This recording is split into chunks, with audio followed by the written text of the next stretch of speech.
Hello student, welcome back to Acharya foundation. पिछले video में हमने बेस थ्योरम का बेसिक फॉर्मूला और कॉन्सेप्ट समझा था। आज के इस सेकंड पार्ट में हम बेस थ्योरम का रियल एग्जाम टाइप एग्जाम्पल के थ्रू समझेंगे, जो सीबीएसई और सीयूटी दोनों के लिए बहुत इंपॉर्टेंट है। चलिए, तो सबसे पहला एग्जाम्पल हम देखते हैं बेस थ्योरम का, जो कि हमारा बोर्ड पैटर्न पे भी है और इस टाइप के क्वेश्चन हमारे बोर्ड में पूछे भी जाते हैं। तो इसमें क्या लिखा हुआ है, इस क्वेश्चन में लिखा हुआ है कि एक फैक्ट्री है जिसमें 3 मशीन है, एक M1 है, एक M2 है और एक M3 है। तो M1 जो मशीन है वो हमारा 30% आइटम प्रोड्यूस करता है, M2 जो है मेरा 50% आइटम प्रोड्यूस करता है और M3 जो है वो 20% आइटम प्रोड्यूस करता है, जो टोटल आइटम्स हो उसमें से। ठीक है, और साथ में हमें ये कह रहा है कि तो तीनों मशीनें हैं वो कुछ डिफेक्टिव आइटम्स भी प्रोड्यूस करते हैं। तो M1 कितना करता है, वो 2%, M2 3% और M3 5%, ये हमारा डिफेक्टिव आइटम्स प्रोड्यूस करता है। तो अगर मैं प्रोबेबिलिटी ऑफ M1 की बात करूँ तो प्रोबेबिलिटी ऑफ M1 कितना हो जाएगा मेरा, प्रोबेबिलिटी ऑफ अगर M1 की बात करूं मैं तो वो हो जाएगा मेरा 30%, इसका मतलब कि 0.3। अगर मैं प्रोबेबिलिटी ऑफ M2 की बात करूं, प्रोबेबिलिटी ऑफ M2 की बात करूं तो ये क्या हो जाएगा 0.5 and probability of M3, probability of M3 ये क्या होगा हमारा, ये हो जाएगा 0.2।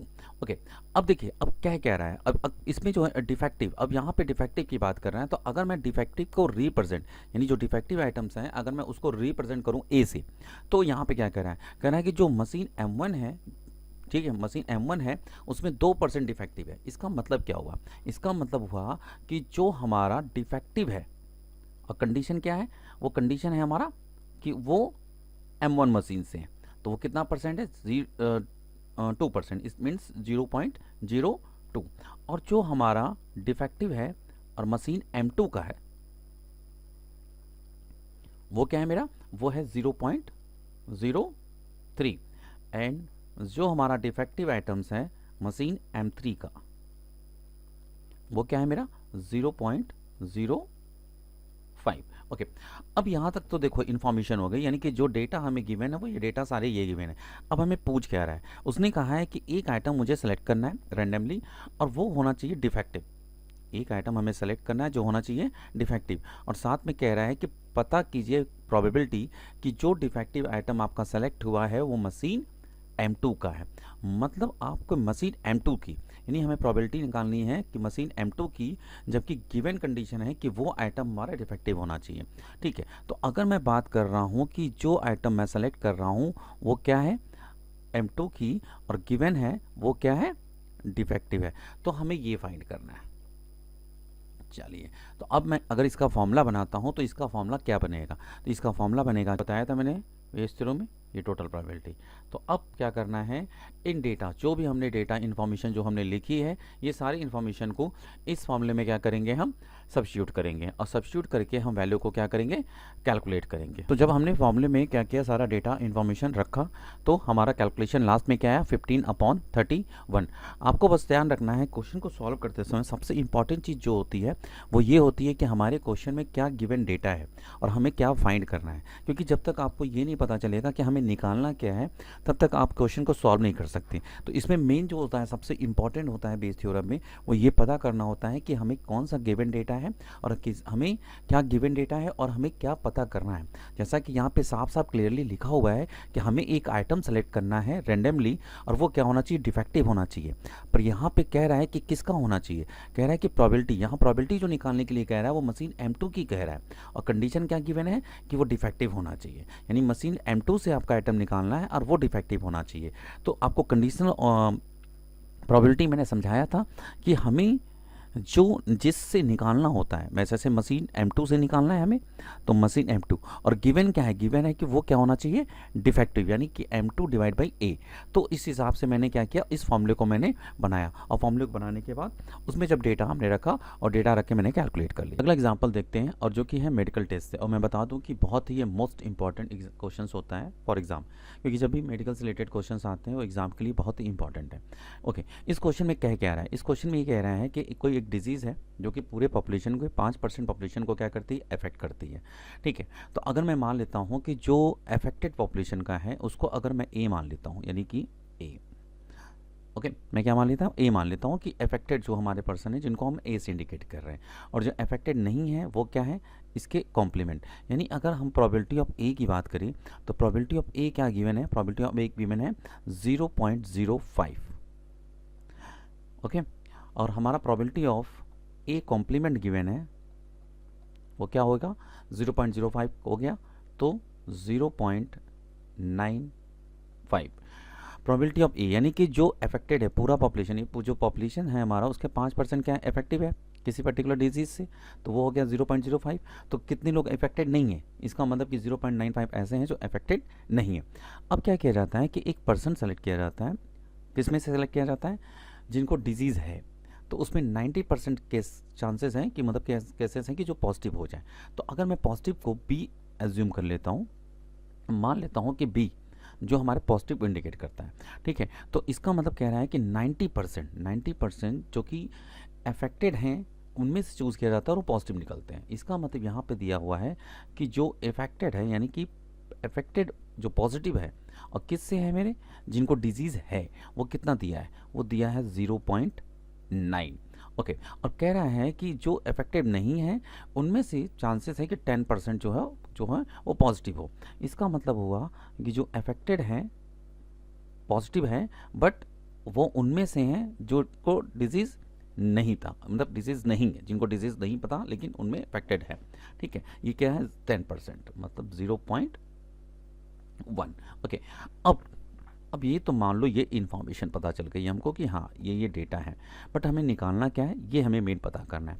तो यहाँ लिखा है प्रोबेबिलिटी पता कीजिए किसकी, एक्चुअली हैज़ द डिजीज़, यानी हमें प्रोबेबिलिटी पता करनी है जिसको एक्चुअली डिजीज़ है। तो एक्चुअली डिजीज़ के लिए हमने ए लिया था, तो एक्चुअली डिजीज़ है, और कह रहा है कि रिजल्ट कम्स पॉजिटिव, और गिवन है कि वो पॉजिटिव होना चाहिए। मतलब हमें निकालना है P A conditional probability P. तो अब इसका अगर हम फॉर्मूला बनाते हैं तो क्या फॉर्मूला बनेगा, इसका फॉर्मूला बनेगा, अगर मैं इसका फॉर्मूला बनाता हूँ A conditional probability of P, तो क्या हो जाएगा, probability of A multiply probability of P by A divided by total probability. Total probability कैसे होगा, probability of A multiply probability of B by A plus probability of A complement multiply probability of B by A complement. ठीक है, okay. अब इसमें क्या करेंगे, सारे information को हम सपोर्ट करते हैं, तो कैलकुलेट करने के बाद फाइनल आंसर आपका आ जाएगा 9/28। चलिए एक और एग्जांपल देखते हैं। कोई स्कूल है जिसमें कि 2 टीचर हैं हमारे मैथमेटिक्स के हमारे क्या हैं, 2 टीचर हैं। तो कह रहे हैं कि जो टीचर ए हैं वो अपने पढ़ाए हुए बच्चों के 60% रिजल्ट पास आउट होते हैं, यानी कि उनके पढ़ाए हुए स्टूडेंट 60% पास हो जाते हैं, और जो टीचर बी हैं उनके पढ़ाए हुए स्टूडेंटों में 80% स्टूडेंट जो है वो पास होते हैं। अब क्या कह रहा है कि पूरे स्कूल में जितने भी मैथ के टीचर स्टूडेंट्स हैं उनके 40% स्टूडेंटों को टीचर ए पढ़ाता है और 60% स्टूडेंट को टीचर बी पढ़ाता है। ओके, अब यहाँ क्या कह रहा है, यहाँ कह रहा है कि आप प्रोबेबिलिटी निकालिए उस स्टूडेंट की जो टीचर बी के द्वारा पढ़ाया गया है, यानी कि टीचर बी ने जिन स्टूडेंटों को पढ़ाया है उनका निकालिए, और क्या निकालना है कि वो पास हुए स्टूडेंट हों। इसका मतलब आपको फाइंड क्या करना है, आपको फाइंड करना है कि टीचर, सबसे पहले तो हम लोग एज्यूम कर लेंगे, लेट कर लेंगे कि जो हमारे टीचर ए के थ्रू पढ़ाए स्टूडेंट हैं वो हैं हमारे सपोज A1, और जो टीचर बी के थ्रू पढ़ाए हुए हैं मान लेते हैं वो हमारे स्टूडेंट हैं A2। यानी A1 स्टूडेंट हमारे कौन से हैं, जो टीचर ए पढ़ाया जिनको, और A2 हमारे स्टूडेंट वो हैं जिनको कि टीचर बी ने पढ़ाया, और पास के लिए हम एज्यूम कर लेते हैं कि बी। तो हमें निकालना क्या है, निकालना ये है कि हमें उसकी प्रोबेबिलिटी निकालनी है कि जो टीचर बी, यानी टीचर बी मतलब कौन है हमारा A2, और कौन स्टूडेंट, पास स्टूडेंट, यानी हमें A2/B कैलकुलेट करना है। तो A2/B कैलकुलेट करने के लिए हमें क्या करना होगा, इसका फॉर्मूला बनाना होगा। तो सब इसका जब हम फॉर्मूला बनाएंगे तो क्या बनेगा formula, A2/B equal to probability of A2 multiply by probability of B by A2 divided by total probability, यानी probability of A1 multiply by probability of B by A1 plus probability of A2 multiply by probability of B by A2। चलिए, ये तो आपका formula बन गया। अब हमें क्या करना है, डेटा को फाइंड आउट करना है कि क्या क्या डेटा इसमें। तो probability of A2, probability of A2 मतलब क्या, प्रोबेबिलिटी ऑफ A2 मतलब B टीचर द्वारा पढ़ाए हुए स्टूडेंट। तो कितने हो जाएंगे, अगर मैं बात करूँ तो 60%, जो कि हमारे स्टूडेंट पढ़ाए जाते हैं, 60% स्टूडेंट हम पढ़ा रहे हैं, मतलब कि 0.6। और प्रोबेबिलिटी ऑफ A1 क्या है मेरा, वो है 0.4। ओके, अब कह रहा है कि जो प्रोबेबिलिटी जो A2 है, A2 जो कि हमको टीचर B जो पढ़ा रहा है वो 80% स्टूडेंटों को पास करता है, पास करवा देता है, मतलब उसके पढ़ाए हुए स्टूडेंट 80% पास हो जाते हैं। तो हमारे पास स्टूडेंट किसके टीचर, कौन सा टीचर, A2, वो कितना है मेरा 0.8। और जो हमारा क्या कह रहा है, जो 60% स्टूडेंट हैं, मतलब उसके पढ़ाए हुए, मतलब टीचर ए के थ्रू पढ़ाए हुए स्टूडेंट उसमें 60% पास होते हैं, वो कितने हैं मेरे, B बाई A1, वो क्या है मेरा 0.6।